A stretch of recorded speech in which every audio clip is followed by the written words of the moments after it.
This video probably won't win me any friends. It is not intended for those who hate Grummz. It is intended for those who support him, or otherwise think he is fighting the good fight in the culture war. He is not. What he is a ticking time bomb that will explode in everyone's face. And I'm trying to warn everyone before it does. Let's look at his history before we dissect what this time bomb is. Grummz was involved in some of Blizzard's biggest titles back in their heyday, including StarCraft, Diablo, and he was the team lead for WoW. To show I'm not a blind hater, here's a super chat I sent to Grummz over 3 years ago. And yes, I'm aware of the irony of whose show this took place on. This is from The Dragon's Treasure. You'd probably like this guy. He makes anime-themed tea. High quality, like loose leaf tea. But so it's from him. He says, Mark, first, thanks for one of the best gaming experiences of my life with OG World of Warcraft. Second, can you give a TLDR timeline of when things began to go bad over at Blizzard? If you could go back in time, what would you do differently to avoid the people who destroyed? And then he goes to a second message. I forgot where I left off just 5 seconds ago because I'm an idiot. If you could go back and do it again, what would you do differently to avoid the people who helped bring in the ruin? How could people like me better spot them in my future business endeavors? So we're clear, I supported who he was and what he stood for, as early as last month, no less. I probably should have done some more digging, because I was not aware of the issues of his Ember project, nor of all the other companies he worked for and had certain reoccurring issues with. But once they got brought to my attention, I decided to dig. I want to focus on his Ember project specifically, what the problem is, and how this ties into him being a ticking time bomb. If you want to know about the other issues, other people have covered it. There are many details of the problems with the campaign, but I'm gonna focus on the important bits. If you want more details on a broader scope, there are others who went more in depth, such as Upper Echelon Gaming and McDizzle Gaming. The latter is who I've stolen most of the screenshots from. Grummz launched the first fundraiser for the Ember project in 2016. The plan was to launch multiple fundraisers, one for each stage of development. Goal 1 for $500, make a website, forum, and some artwork. He raised over $3,000. The second phase, asking now for $5,000 to start working on some models for the game, an art book,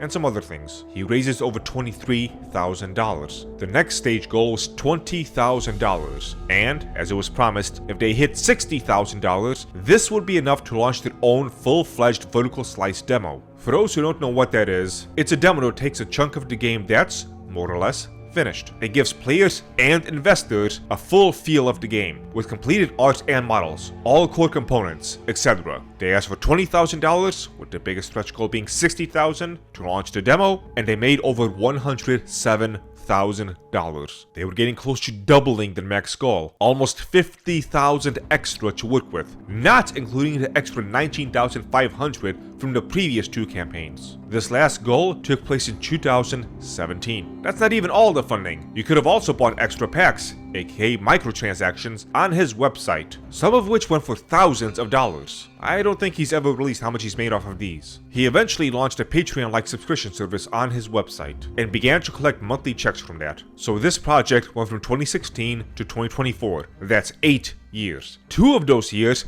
he admits he did not work on the game at all. He didn't tell any of his monthly supporters either. Some of these former supporters are in my Discord and only spoke up when it was brought up. Was unfortunately 2 years ago, a little over 2 years ago, I ran into serious health issues with my family, multiple family members. And I had to basically, and it was take time to attend to that. And you know what? That's on me. That's totally accountable. I had to make a choice, and that was my choice. They say, Mark, you know, you had 2 years off, and progress has stopped in the game. We're not going to back your next milestone unless you come up with something. So I said, you're right. He took 2 years off, but during that time continued to actively crowdfund for the development of this game, without telling backers that he needed to pause the development of this game for 2 years. He only said something after the fact when questions started to pile up. We do know as of September 2021, he had at least 1,500 subscribers and was on his way to 1,600 subscribers. Although that number could go up and down, and it's not including skin sales as well as founders packs, we'll stick with 1,500 and he can correct us if he wants to. 1,500 subs times $7.95 equals $11,925 a month. That equals $143,100 for a year. And for the 2 years that Mark took off, that's $286,200. to not make a game. And he takes 100% of that because it's from his homebrew payment subscription system that his backers likely unknowingly paid for. He had his reasons. Whether or not those reasons justify 2 entire years and never informing anyone is another question entirely. Has this vertical slice demo come out? No. After 8 years. Which is almost double the time smaller indie devs take to fully release a video game, much less a demo, some with only their part-time and out-of-pocket funds to work with, to say nothing of Grummz's nearly 30 years of experience. Let's pause where we are right now and talk about something else regarding Grummz. He's always been a fairly well-known guy, but in August 2023 is when he really blew up on Twitter.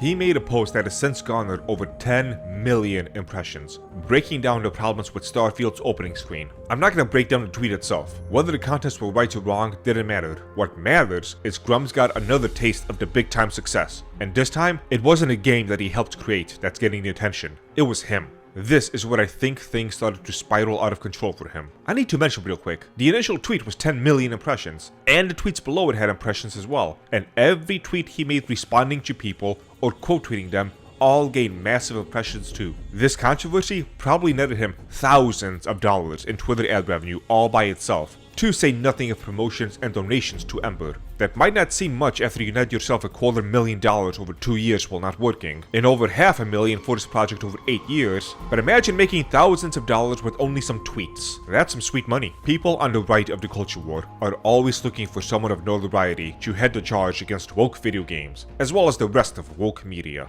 Having such an important insider, who has the reputation of being part of some of the most successful pieces of gaming history, seemed like an excellent candidate, and it's a position he gladly took. He continued his crusade against woke gaming, and in the last few months, he took aim at Sweet Baby Inc., which has consumed him, to say the least. He has been tweeting non-stop and fighting the culture war, pointing out every single mistake in every single Sweet Baby game, talking about Dragon Age, talking about the failed woke games like Concord or Assassin's Creed Shadows, to say nothing of all the non-video game stuff he talks about, like movies and TV shows. He continues to fight day after day, and will continue to do so until wokeness has been stamped out. Where the hell is his game? Did you forget about that for a second? Grummz certainly did. Because of his new lucrative crusade in the culture war, he has damn near abandoned his game. His Discord, his paying contributors have been calling him out constantly over this. Grummz has given promise after promise after promise that he will make things right. He said that he will be doing daily updates. He hasn't done that. He said he will be doing some sort of Monday call-in with his Discord to talk about the game. He hasn't done that neither. It's not that nothing exists. There's some footage of the game having been worked on.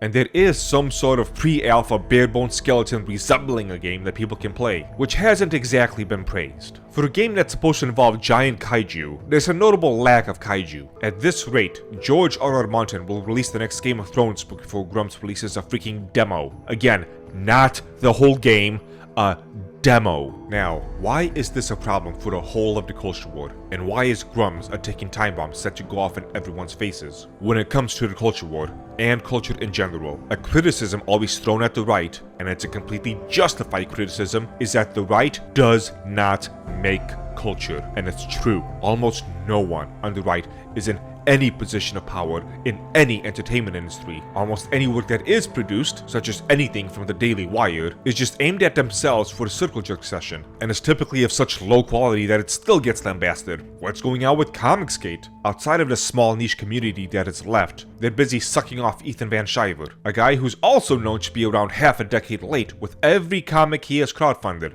And that's because when he's not doing live streams, he spends most of his time, like Grummz, tweeting. But he tweets mainly at people who dare threaten his Comicsgate supremacy, to talk down to and insult them. That's what most of his live streams are centered around as well. If anything, it's going backwards. It's not just avoiding culture building, it's culture destroying.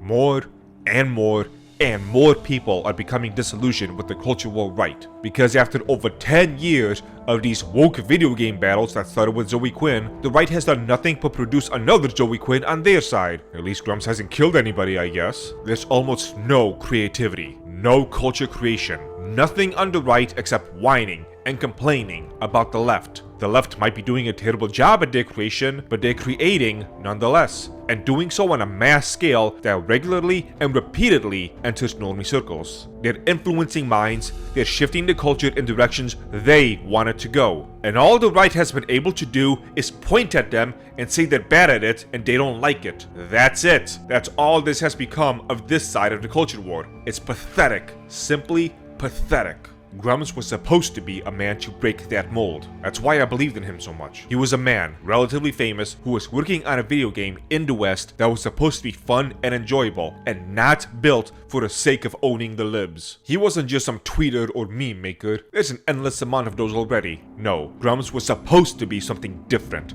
Someone with connections, resources, and supposedly the talent to create something. But all that this has amounted to is more and more people slowly waking up to this scam. This will cause many more people to lose faith of this side, and give much more ammunition to the left in saying that all the right does is grift. I want to say that I'm not mad, just disappointed. But I am mad. I'm mad that this always happens. I am mad that this is all that the right has been able to muster up after over a decade of fighting, quote unquote. Complaining that what the other side does is garbage. That's it. That's all. I don't see anything else. I can count the exceptions to this on one hand, and I don't even need to use all my fingers. Whatever minuscule piece of work that has existed in the West, and notice I'm specifying the West, so don't try to bring up something like Wukong, Stellar Blade, or anime. Whatever works that have existed on the non-left side has been so minuscule that it either has not moved the needle at all, or it managed to move the needle an inch forward, all the while the woke folks move it back a few feet in the other direction within the same time frame. I have said this many times before.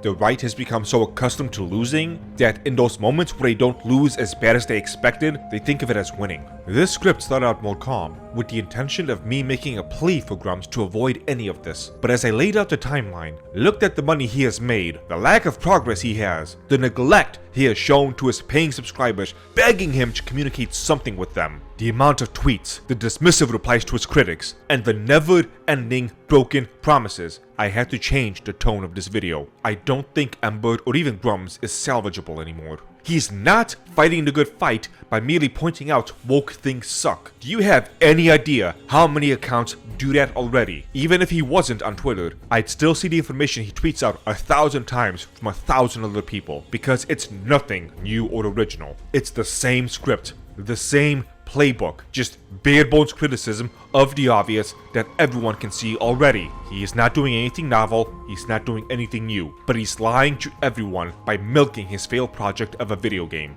I can compare it to my business. I'm always keeping people up to date on what's going on with my projects, whether it be tea related or YouTube related. Sometimes I don't tell people things because I like those things to remain a surprise, like a new tea or coffee getting launched. There's been a litany of projects I've had to stall on. The Dragon's Apothecary and the soap that I now make was something I was waiting 2 years to have enough funding to actually launch the project. I have several other projects that are waiting for the same thing. I used to make energy drinks with my tea, but my facilities keep me from being able to scale up properly. I used to make a tea-based protein powder using matcha, but I stopped selling it because I needed to buy ingredients and packaging of a bigger scale to make it more affordable. On the media side, about 2 years ago, I set out to start making a webcomic, an idea that itself was sitting and waiting to launch for years before I had enough steady income to launch it. I had started to work on it with an artist, but the artist had to back out due to time commitments, and my funds began to run out in early 2023 as the economy grew worse and worse. That's to say nothing of my YouTube projects. So on a business and a personal level, when I see people getting these ridiculous sums of money and do so little with it besides line their own pockets, yeah,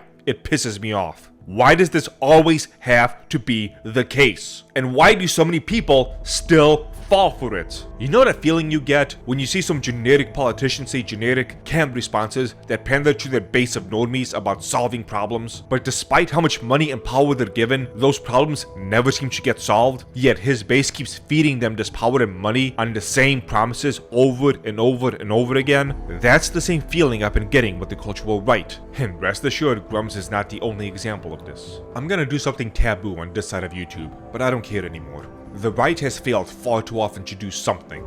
Anything. I mentioned my business that houses my tea, coffee, and soaps, to say nothing of the products I have waiting in the wings for the funding.